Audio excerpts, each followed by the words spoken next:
Hey there, everybody. While folks kind of filter into the Zoom room here, we'll go ahead and just hang out for a bit.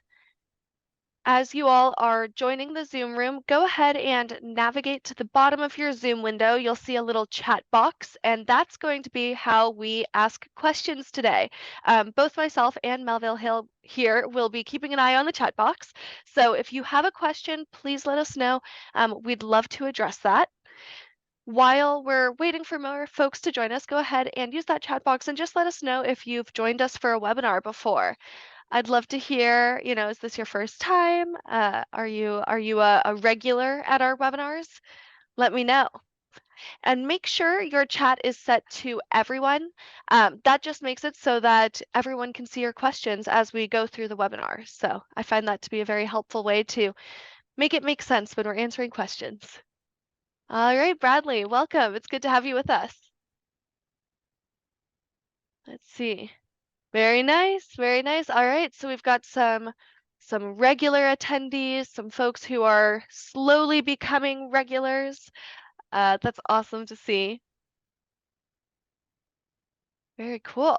Well, to make the most of our time here today, maybe I'll hop into some housekeeping items, and then I have a quick poll for you after we're done going over those housekeeping items. So keep an eye on that.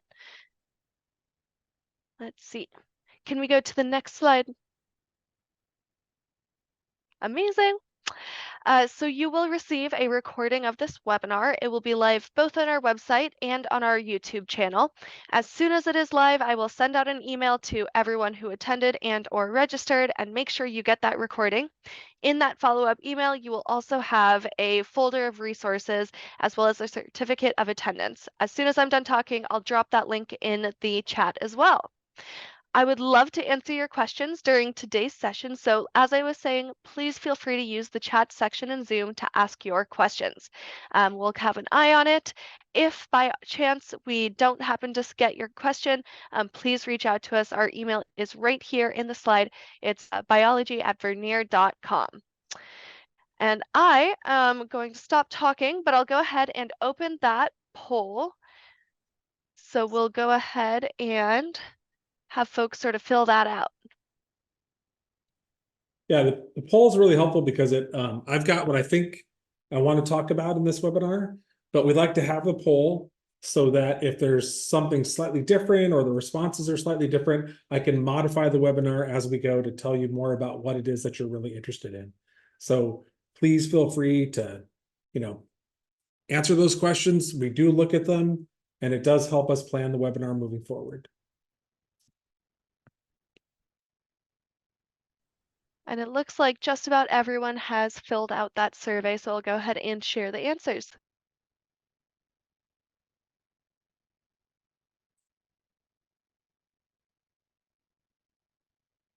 Great.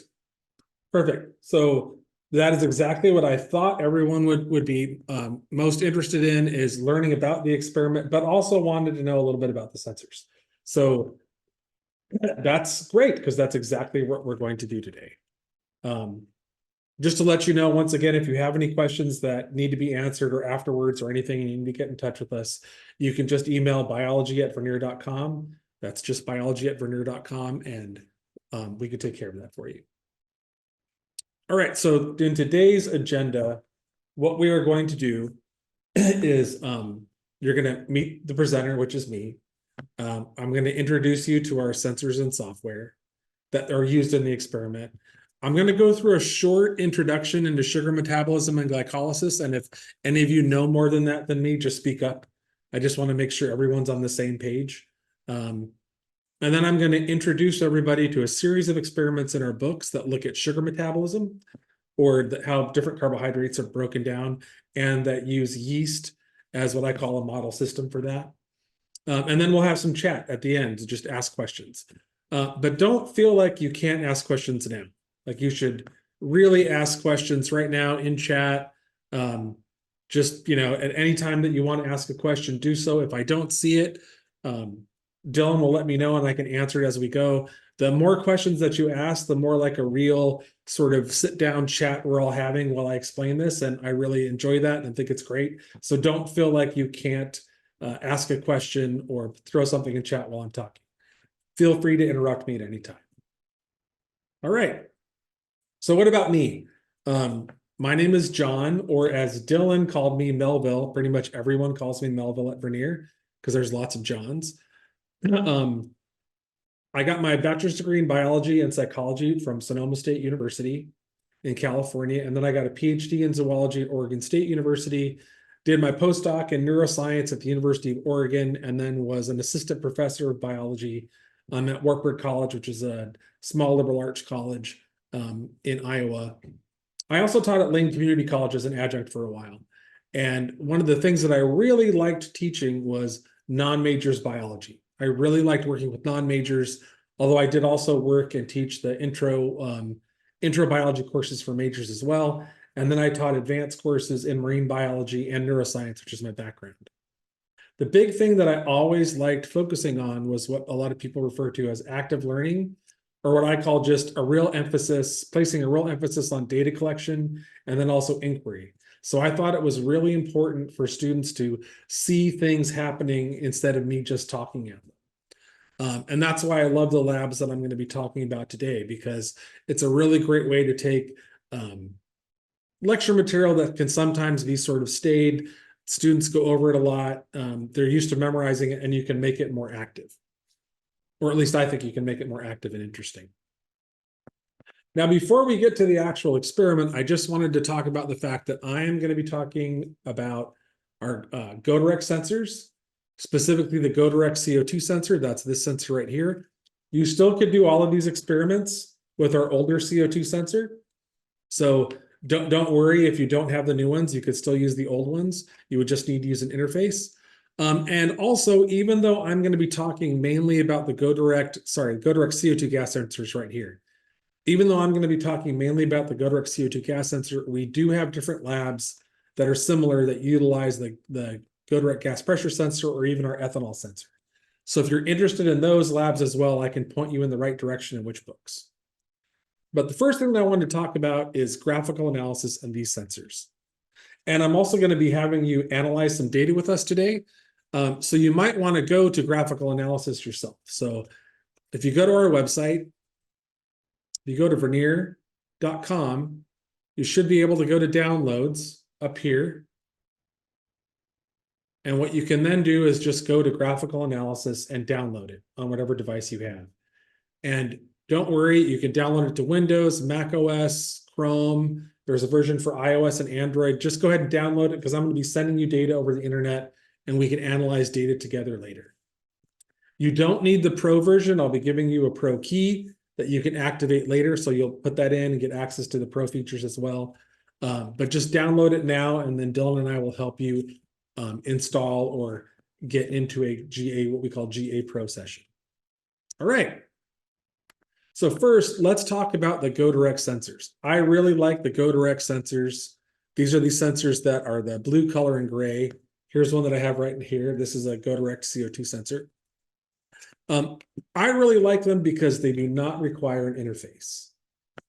So you can either use a USB port, the USB port on them, so you can connect them with the USB cable. They also have Bluetooth Low Energy, so you can use them wirelessly, so they're both. The calibration process is really easy. It's a one-point calibration, and the software is free. Graphical analysis is free. You can use that. There are some great features in GA Pro, which is subscription, but to just collect data, you just need graphical analysis.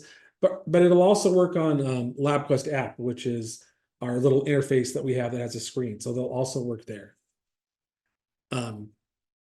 Another thing that's really great about them is they're more affordable than the other CO2 sensors. And that's not because there's anything wrong with them. It's that these are digital sensors and they're more affordable to make. And so we pass that savings on to you. Another really cool thing about the Go Direct CO2 gas sensor is it is a multi-channel sensor. So in addition to measuring CO2 gas, there's also a relative humidity channel and an air temperature channel on it. So any questions there? I'm going to show you how to connect to a CO2 gas sensor and how to look at the channels and just show you how to use graphical analysis. But if you have any questions, feel free to ask. So what I'm going to do right now is I'm going to switch over to my camera. And here is here's a CO2 gas sensor. You can see that it has these little ports or holes on it to let CO2 gas through. And inside is a column that will measure the CO2. You can see right here that it says, don't get this in water. This does not measure the dissolved CO2 in water. It's for gas. But it is humidity protected. So it'll do fine if in a real high humidity environment. Don't stick it completely in water. And it is also temperature compensated, which is a great thing about this sensor. Now, on the bottom, there is a USB port, and I can plug it directly in by USB. You heard it beep a little bit there. And then if I launch graphical analysis,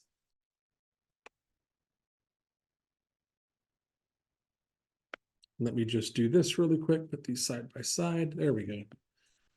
If I launch graphical analysis, what you should be able to see is it came right up, right? So CO2 is connected, time is connected. It should be that simple. And I can actually make it a little bit bigger for you here under app preferences so you can see it pretty well. There we go. So the simplest way to connect the sensor is still by this little USB cable. Super simple.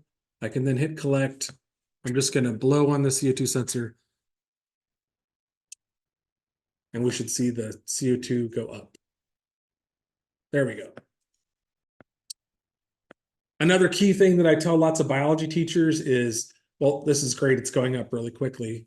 But I'll come back to a little trick there later is the zoom in tool is always a great feature, the zoom to all data. So you can zoom in to all the data and see what's happening in real time.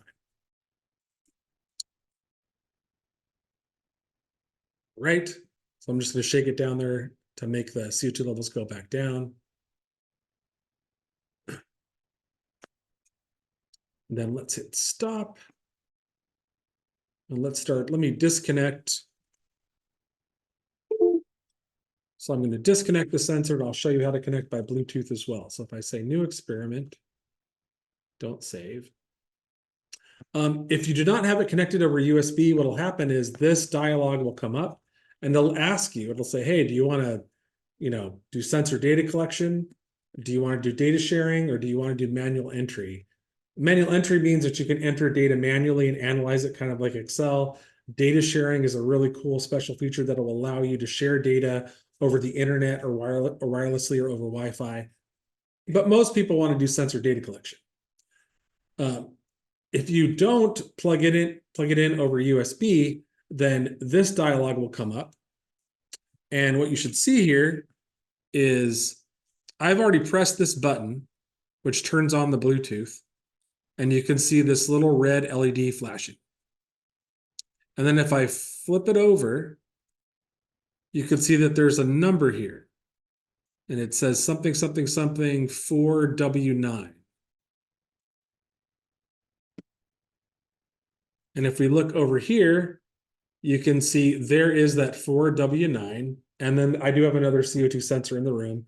So there's one right there, so I can connect it. And then once it's connected, it'll flash green. So you should see it flashing green. Now, under the connected devices dialog, that's where you can turn on other channels. So I could turn on temperature if I wanted, and I could turn on relative humidity. And there's some other really neat features here. Like let's say you had a bunch of these in a classroom and the students didn't know which one is which. They could go over here and hit identify, and you can see it's going to flash this, red and green, red and green. That tells you that's the one that is connected to this version of graphical analysis. Right. And then we would be ready to collect data. So any questions there? Has anybody used graphical analysis before? Is everybody used to it? Have they seen it? It's a little bit different than Logger Pro. This software runs on Mac, PC, iPad, Android, Chromebook. and it will look the same across all of those platforms, which is a great thing. So if your students have Chromebooks and you have PCs, it's all going to look the same. All right. So let me go back to the little presentation here.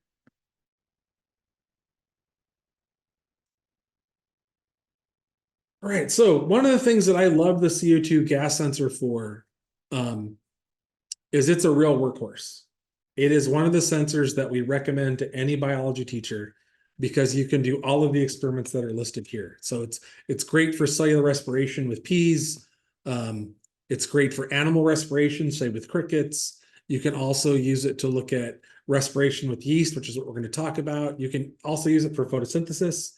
If you want to look at spinach leaves in a bottle and shine light on them, you'll see that CO2 goes down, and in the dark, CO2 will go up. You can definitely look at sugar metabolism, which is what we're going to talk about using yeast as a model system.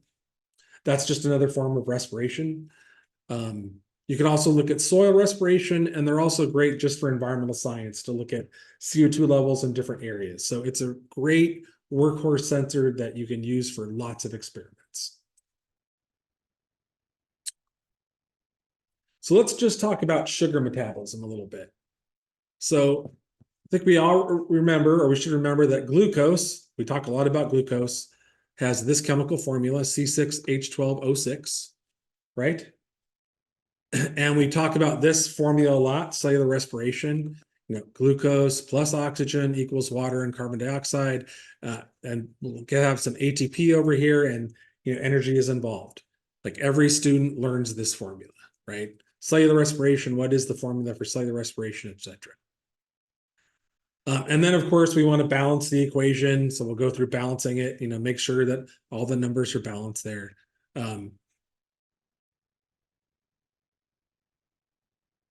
But hold on here. I will get you someone asked, it doesn't seem like you have access to the file. I'll get you access to the files here in a minute if what you're looking for is the experiment file.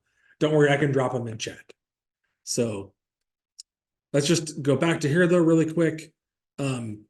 Really, when we're talking about cellular respiration, we're talking about a whole bunch of different processes, right? We're talking about glycolysis, the citric acid cycle, and the electron transport chain. And also, we also are talking about how these things happen in different places, right? So glycolysis happens in the cytosol, the citric acid cycle, electron transport chain happen in mitochondria inside of a cell.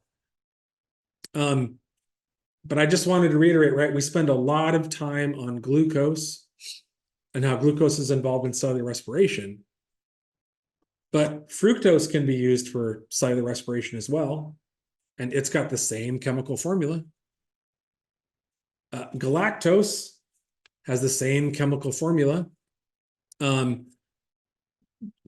often we can't metabolize galactose, or some things can and some things can't. Special enzymes need to be used to transport it or break it down. But what we're really talking about is how carbohydrates are broken down into their constituent pieces and then used in cellular respiration, right? So carbohydrates are tend to be big, long chains of saccharides. And there's some really great resources if you want to take a look at all of these things, just to get a refresher. So I just wanted to show you there's the Khan Academy, OpenStax, which is free, and then even molecular models if you want to. If you take a look at OpenStax, I'm just going to go straight to OpenStax. You can take a look here. This is all open source. It'll show you there's a great resources here on different carbohydrates, different monosaccharides. So here's like glucose, galactose, and fructose in their open forms. And then it talks about their conversion from their linear to their ring forms. And right how glucose is a hexose, fructose, it has 5. And it just shows you a lot of these great things. And if we're actually talking about disaccharides, right? So disaccharide is 2 of these put together, 2 monosaccharides put together. Here's sucrose. Sucrose is actually glucose and fructose put together. And then here's maltose, which is 2 glucose molecules put together. And then here's lactose and sucrose. What's great is these show you how these are bonded differently. These glycosidic linkages are in slightly different places and have different shapes. And that's important because I used to talk to my students all the time about enzymatic degradation, or how the enzymes work is going to be related to shape. So that's another great thing to remember or to bring up. So I'm sure you probably have most of these resources, but I found them and I think they're great. So if you have any questions, let me know. The molecular models are great because you can actually go to MolView and you can actually look at, oh, I don't want to do that. You can actually rotate some of these structures and take a look at them. You can look at like sucrose if we wanted to. You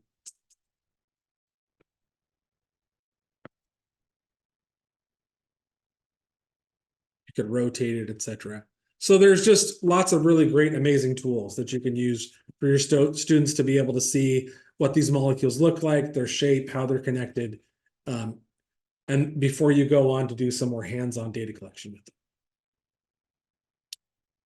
All right, so I just want to briefly just summarize this. What we usually talk about when we talk about glycolysis, right, is how monosaccharides, glucose, is turned into glucose 6-phosphate, fructose 6-phosphate, a bunch of other steps, and then it's turned into pyruvate. And what I just wanted to remind us all, oh, by the way, the source for this diagram is down here. There's a really great source diagram that I took this from. And so I just wanted to remind us all that we're going to be talking about glucose, how that is turned into pyruvate. Fructose will be shuttled in through fructose 6-phosphate. And galactose is actually, through an enzymatic process, can be turned into glucose 6-phosphate. So all of these other monosaccharides can enter this cycle.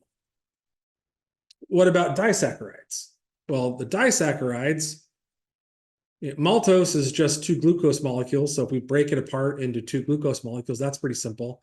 It just enters as glucose and goes through this process.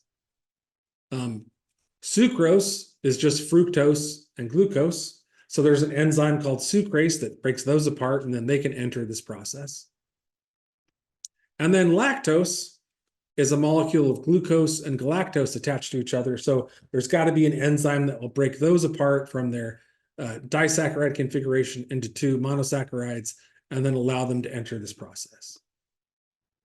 All right, so any questions? Hopefully that is predominantly review, but it can also be a really good resource to show your students or show them how that's all involved in glycolysis. But what I really wanted to talk to you is about enzymes, because there's lots of different enzymes that are involved in this process. And what I used to tell all my students all the time is, remember, enzymes are the proteins that do things. So sucrase breaks down sucrose into monomers, maltase breaks down maltose, lactase breaks down lactose. That name ACE was always the big thing to remember. So ACE is the enzyme. And what's really neat is we can relate this to lactose intolerance, because if you're lactose intolerant, you don't have enough of the enzyme lactase to break down lactose into glucose and galactose, and that can cause problem in your gut. And what's really neat is Baker yeast also doesn't like to use lactose for respiration, or galactose. So you can kind of use Baker's yeast as a model to look at lactose intolerance. If any of you are interested, go ahead and ask me about gene regulation later, because there's a neat little experiment you can do with that as well to look at upregulation of the genes that can break down galactose. All right, so sorry I've been talking so much. I just want to give us all the background. So the Go Direct CO2 gas sensor is great for looking at sugar metabolism, the metabolism of mono and disaccharides, and it can be used for enzyme action at the same time. Now, there are some great resources that Vernier has. If you have not taken a look at our inquiry biology book, there are a whole bunch of experiments that look at sugar metabolism with yeast. That's experiment 10A from Investigating Biology Through Inquiry. And there are a ton of experiments in there. This is the go-to book if you want your students to do inquiry and look at all sorts of different things. It's complex, but it's a great resource. In biology with Vernier, we have a much simpler activity called experiment 12A, which just looks at the respiration of sugars by yeast. So we just take a look at yeast. We see how they respire when you give them a given sugar, whether it's glucose or sucrose or maltose, etc. But then later in the book, there's a really cool experiment called lactase action, and this is the one that I wanted to focus on. And that's experiment 24A from Biology with Vernier. And you use the enzyme lactase to show that if you break lactose down into its two monomers, that yeast can respire and use that as an energy source to produce carbon dioxide. So that is called lactase action, and I've created a simplified version of that, and there are student instructions and teacher instructions that you should have. If you don't have those, we will make sure that you get them. What I did is I realized that the lab that was in Biology with Vernier was quite complex. There were several steps. And what I wanted to do was make an activity that was really simple, that you could do in under an hour and that each individual student could do. And that's what I want to take you through and show you how to do that. Another really great thing that I wanted to talk to you about is how to make this experiment work every single time. Now, the big things that you need to remember is to always use a fresh yeast packet. You can look on the back of the yeast packet. There you go. Let me show you that really quick. You can look on the back of the yeast packet and you can actually find an expiration date. You can see the expiration date here is 2023. This actually still worked for me today. I made some great yeast. It worked, but if you make sure that the yeast has not expired or that you have fresh yeast, you have a much better chance of it working really well. Always activate the yeast with hot water. So you want to make sure you're using hot water to touch. It should be warm, not super hot, not boiling, but it should be very, very warm. And then what you do is you put 1 packet of yeast in with a little bit of sugar to get it going. I always agitate the yeast mix or invert it several times before adding it to the chamber, and I'll show you how to do that next. And you always want to make sure that you pull the yeast, if you have it agitating around a stir station, from the same spot. So I'll show you 2 methods to do that with your students. I also recommend using milk aid drops. So in the lab itself, we tell you to use Lactaid, which is, here, I'll show you that over here. We tell you to use Lactaid tablets. So this is a Lactaid tablet. You grind that up, put it in water. It does work, but this stuff here in Milk Aid works super well. And you can put it in the refrigerator. It's already in liquid form. And the reason why I like it is because it's so strong. You can put just like 1 drop in 500 mils of solution, and it's going to work great. So you can prep everything before you do the experiment with the students. The lab that I'm going to show you to also reduces the number of runs. I think it's fine if you just want to take a look at lactose and then lactose with enzyme. And the big thing is good results can be seen in as little as 5 to 10 minutes. And what I would also say is a lot of people will use glucose test strips, which is great because you can see them change color, but you don't really have to do that if you don't want to. The students will get the basic idea just by collecting data with the CO2 gas sensor. Now, the other big thing that I wanted to tell you is this lab that I'm going to show you right here and that I'm going to do, we're going to analyze. You can go to NSTA in Denver coming up in March, and we're going to be doing basically the same experiment.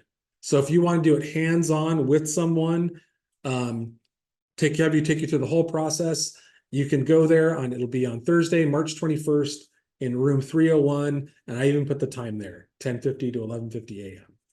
So if you want to do this experiment hands-on and you're going to NSTA, I would check it out there. If you want to do this experiment with me later, one-on-one or something like that, it doesn't take a long time to do. Just email biology@vernier.com and we can set up a time. And I can take you through it as well. All right, so let's go to the live demo because I feel like I've just talked too much. All right, so I'm going to switch my camera.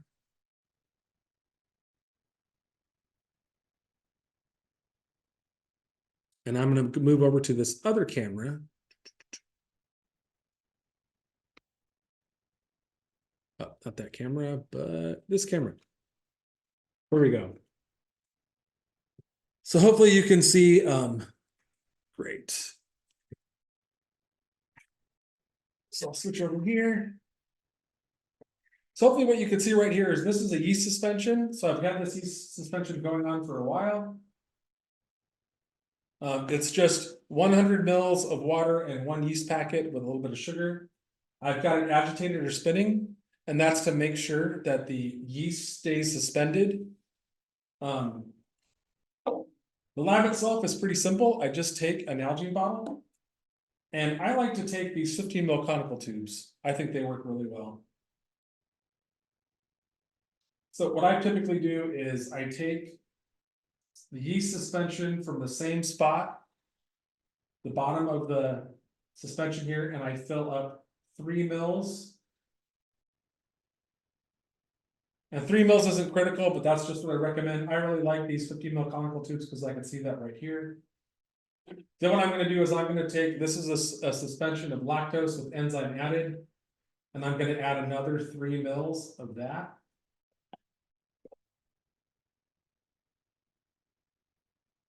Go. Then I'm going to invert this 3 times. And then I'm just going to pour it into the biochamber. This is the Nalgene bottle that comes with the CO2 gas sensor. Put right there. Plop the CO2 gas sensor in there so you can see it right there. And then I'm ready to go. I'm just going to wait a minute or two. And then I'm going to come back to graphical analysis. And we don't need to see that over there. So I'm going to pull this over here. Here we go. And I'm already connected. I'm ready to go. And I'm just going to hit the collect button. I could change the data sampling rate, but let's not worry about that. I'm just going to wait here, hit collect.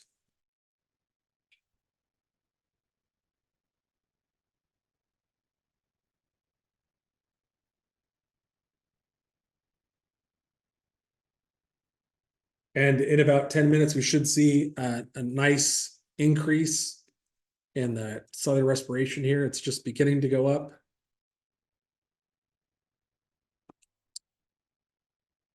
So let's step back to the demonstration, the presentation really quick, and then I'll come back. This is some sample data that I've taken that I can share with you if you want to analyze it. This is typically what it should look like. There is the lactose is going to be very similar to water. There will be a light respiration rate. That's just because the yeast does respire, even without a sugar source, but you should see a much bigger response with the lactase and lactose together in combination. Let's go back to graphical analysis. There we go. And you can see there is a nice response there. It is going up. And now it does take about 5 minutes to do this, right? So we may not want to sit here and watch yeast respire the whole time. So if you're interested, I can send you some data and we can actually analyze it together. How does that sound?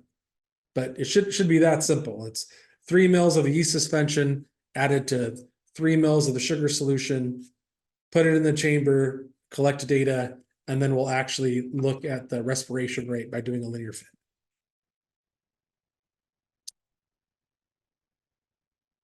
Any questions? All right, so let me hit stop, and then let me open up a new experiment.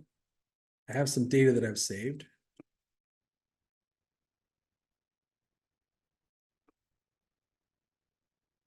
There we go. Here's the data that I had. What is the sugar solution? Okay, great question. Hold on. The sugar solution that I'm using is just 5% lactose. So what I'm looking at is 5% lactose and then 5% lactose with the enzyme added. So you're really just comparing 5% lactose solution. That's what those other 3 mils are. And then 5% lactose with enzyme added. So you can compare the respiration rate of both of them. And in this case, I've done something else. I've also taken a look at glucose, but let me just turn that off. And in this case, what you can see is, let me turn on the graph legend. So there's lactose in green, water Yeah, sure. I can totally repeat the yeast suspension recipe for you. It's really simple. It's one yeast packet, which is about 7 grams of yeast, in 100 mils of water. And that is all in the teacher's instructions as well. So let me go back to the presentation here.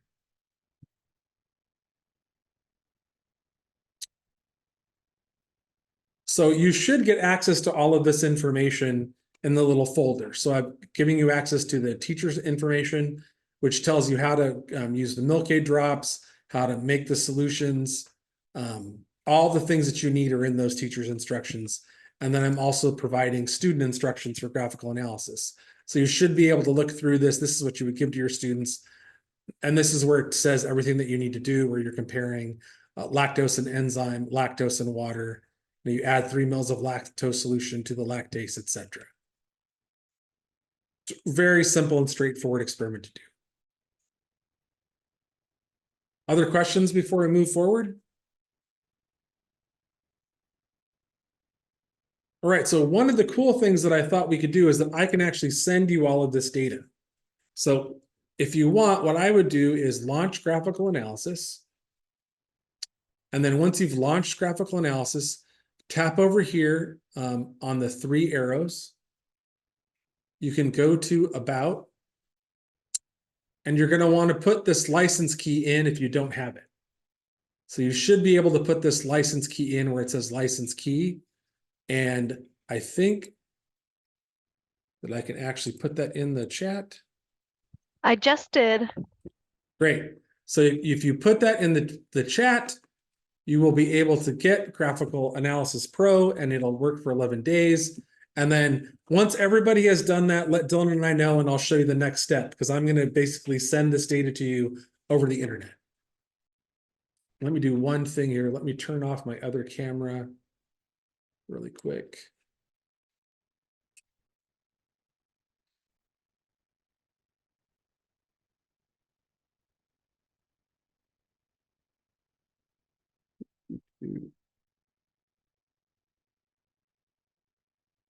And let me turn it back on again.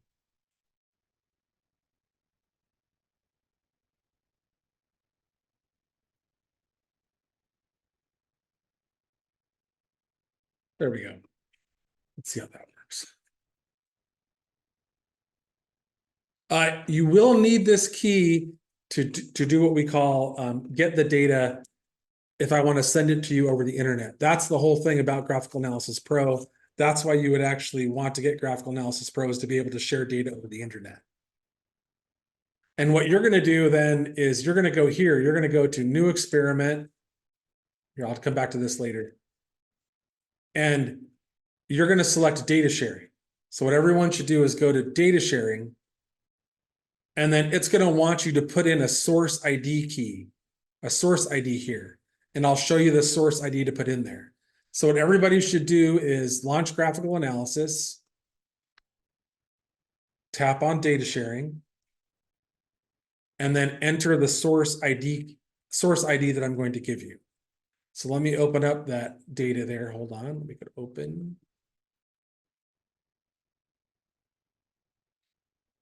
There we go. I'm going to turn off my analysis, turn that off, turn off the meter. And then I'm going to start a session. And then what you can all do is, remember where I said it says enter that ID, enter in MIM7ZA. So that's MIM7ZA. And I think Dylan can put that in chat. And if you do that, this data should just come to you directly over the internet.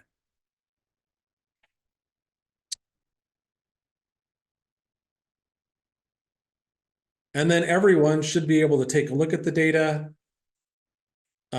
You can turn off by clicking on the y-axis. You can turn on and off different runs. And if you want, you can even go through, grab a selection, and do a linear fit, and look at the slope. And that's the real analysis that students wind up doing, is they wind up looking at the linear fit for all of these different conditions. So go ahead and do that. If you have any questions, let us know. I usually can tell if you're there or not. So let me know if you're having any issues or any problems or other questions. Once again, it's MIM7ZA. Oh, good. I know that one person's at least connected. So any other questions on this? This is just how to use Graphical Analysis Pro. Any other questions on the preparation itself? Pretty straightforward. Everyone's been able to get access to the lab.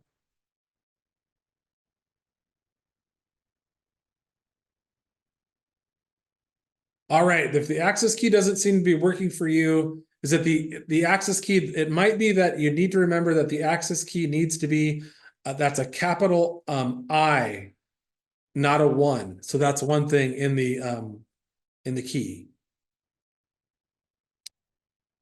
So there's the key and then the session ID. All right, so where do you enter MI7ZA? I'll show you that again. So you would then go to File, New Experiment, go to Data Sharing, and then you would enter it right here. That's where you would enter MIM7ZA.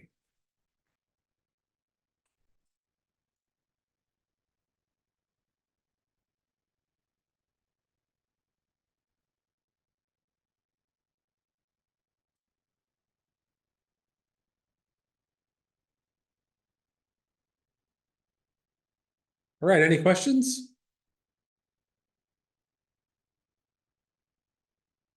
All right, well, in the time that we've got left, thank you all for being so patient. What I wanted to do was show you some other really cool things. So we analyze that data. You can analyze it with GA Pro. You don't have to if you don't want to, but I wanted to show you that you can use GA Pro to do that. That's the access key. Any of you that want to can use this access key so that you can have GA Pro features for the next week. But there's also some really cool ideas for inquiry. If you want to look at inquiry, you can look at what's the optimal temperature for lactase. You could look at the temperature of denaturation of lactase. So see if you take the enzyme and you expose it to different temperatures, does it still work? What's the optimal pH for the enzyme? You could also even compare metabolizes to lactose. Metabolizes is another disaccharide that looks very similar to lactose. It's composed of the same monomers, and you could see, is lactase able to break down metabolizes? So other questions, because the next thing that I wanted to show you is what we call connections. So this entire lab activity that I've been showing you exists in our new platform called Connections in a really cool form. So I'll just wait to see if there's any questions there, and then I'll move over to Connections. And I think you're really going to like this. I'm going to move it into the view so you'll be able to take a look at it. So one of the things that I've always wanted to be able to do is have a lab that was sort of like online. So this is the teacher portal for Connections.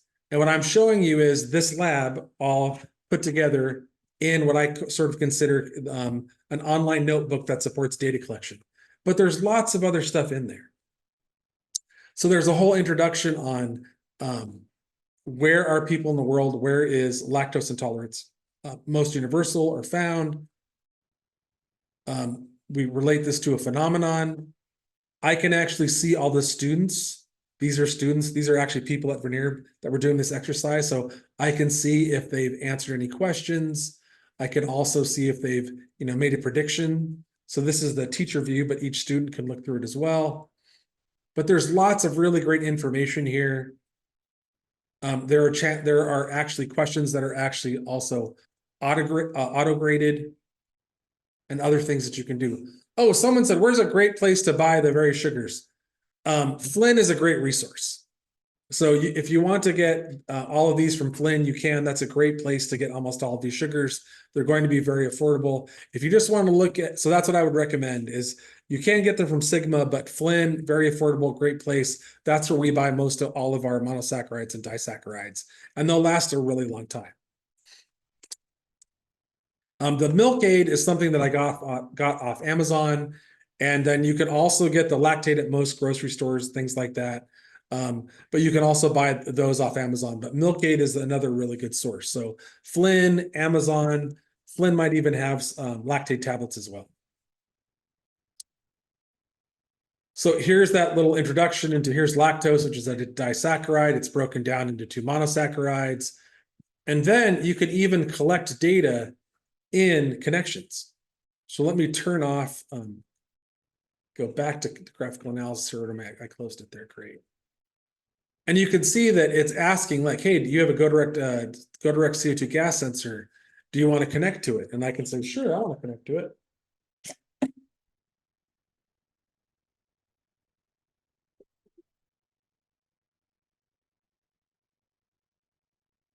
And so I can actually connect.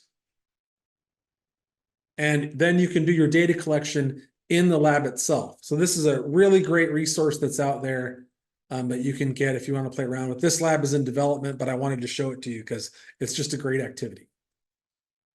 Do you have any questions about connections?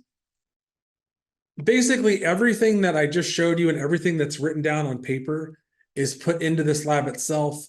The students can go through and take a look at it and collect data.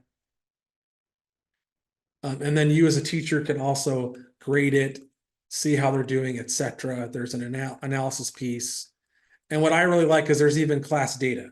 So you can have all of the students can do the activity, and then you can create a graph that shows you what the rate is for enzyme with lactose, and then just lactose on its own. And you can actually even make a bar chart. So if you're interested in connections, let us know. You can email biology@vernier.com. There's just a lot of great things that are in here. There's even at the end, you can revisit all these ideas of how all of this works, how the digestive system works, and how this is all related to it. And then at the end, you can even apply what you learned. You do need a subscription to get access to Connections. Connections is in process. But if you're interested, let us know, and we can definitely get you hooked up with Connections or tell you how to get access to it. So remember, if you just want to collect data on its own, you could do this whole experiment with graphical analysis, and you don't need Graphical Analysis Pro at all. You just need the sensors and the stuff, and you could do that in your classroom. If you want to send data online, or you have students that are working remotely and you want to be able to send data to them, or maybe they're working at home, or you have a hybrid classroom, Graphical Analysis Pro is a great resource because you can share data over the internet. That's a great resource. There's also some other great features in there as well. And then there's Connections, where if you want the entire lesson or the lab all together in one place on the web, and you can grade it, see students doing it, etc., then take a look at Connections. All right, so let me go back to the presentation. And then the last thing that I wanted to tell you is, even though I've been showing you everything about the CO2 gas sensor, I just wanted you to know that there are labs in our books that also use the Go Direct gas pressure sensor. You could even use the ethanol sensor, and maybe even the optical dissolved oxygen probe to look at sugar metabolism with yeast. The one that I wouldn't recommend is the O2 gas sensor, because oxygen is so high in the environment, you aren't going to really see good changes in oxygen concentration when looking at sugar metabolism with yeast. But all of these other sensors you could use in some way to do a lab that's similar to what I just showed you. There are also experiments with videos that live in Graphical Analysis Pro. There's like a whole video that looks at aquatic respiration, or you can do a lab with aquatic respiration, and you can show that if you put a little bit of yeast in a sugar suspension, the amount of dissolved oxygen that is in that suspension is going to disappear. And if you're interested, I can show you that as well. It exists in GA Pro, but it also exists in our Biology with Vernier book. It's a great lab. All right.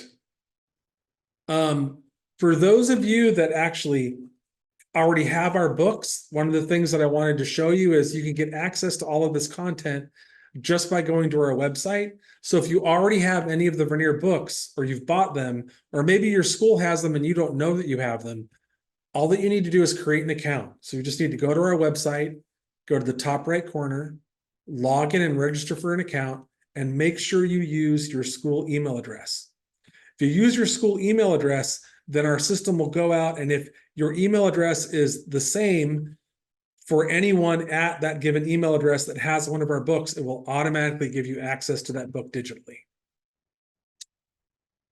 There are also all sorts of training that you can get access to. So everything that I did here was under an hour.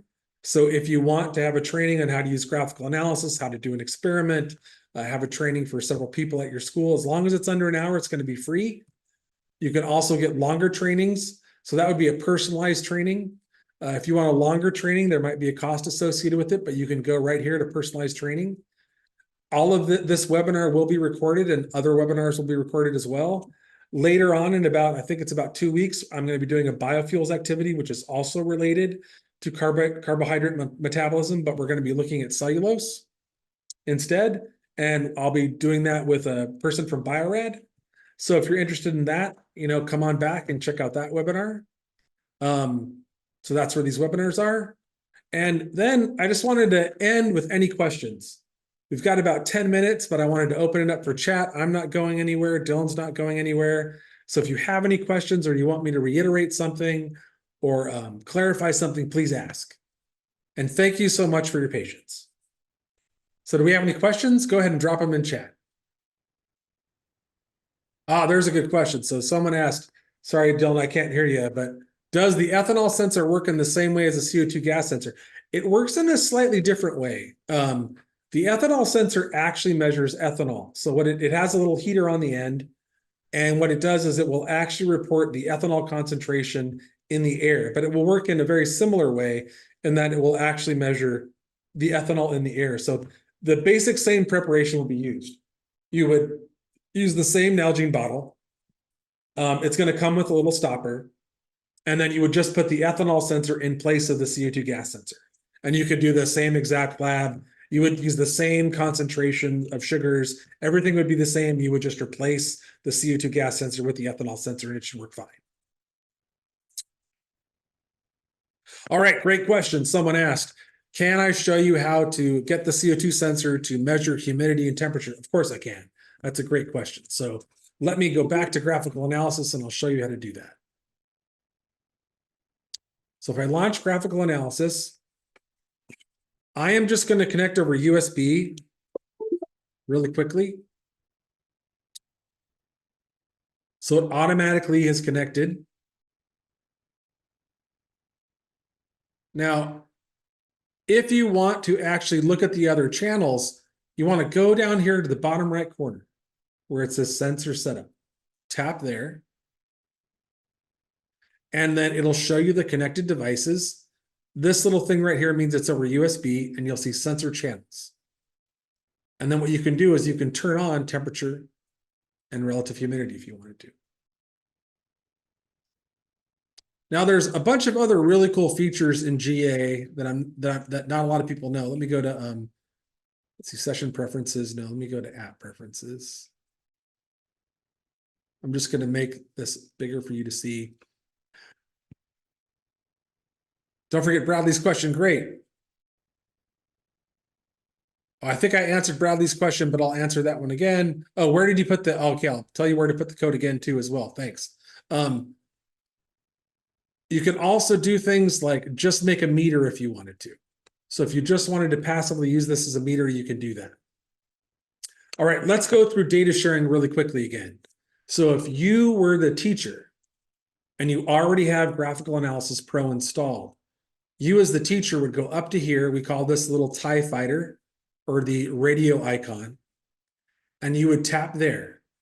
And then you would say, start a session.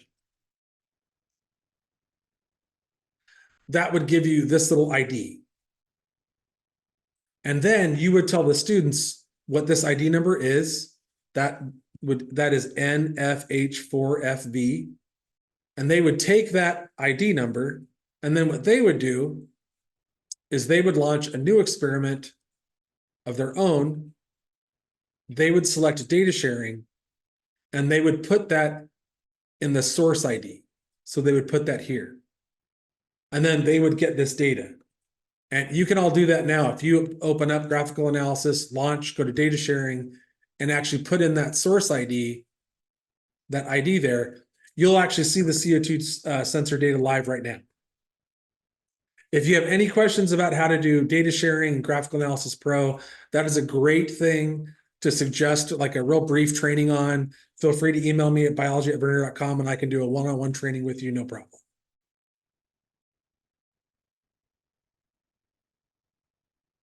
Oh no, the data that I just shared with you, the data that you shared with us had 3 lines in it. Did you do each experiment one after the other? Yes, the way that I did that, let me open that up here. Let me just disconnect. And let me choose the file.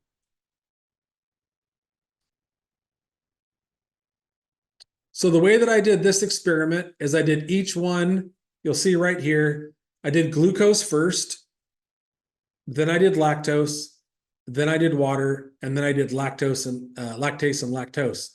What's great about our software, which is really kind of unique, is that once you do what we call a run, so you do one experiment, the data will automatically be saved into this instance.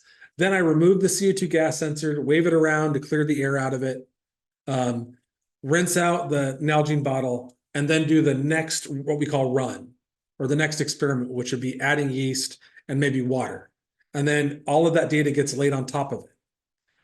And then what you can do later is you can look at each run individually. So yes, and that's actually in the lab right up there. You'll see that you do each run, what we call sequentially, and then all the data shows up on the graph, or you can look at it on the graph. And then you can toggle them off and on.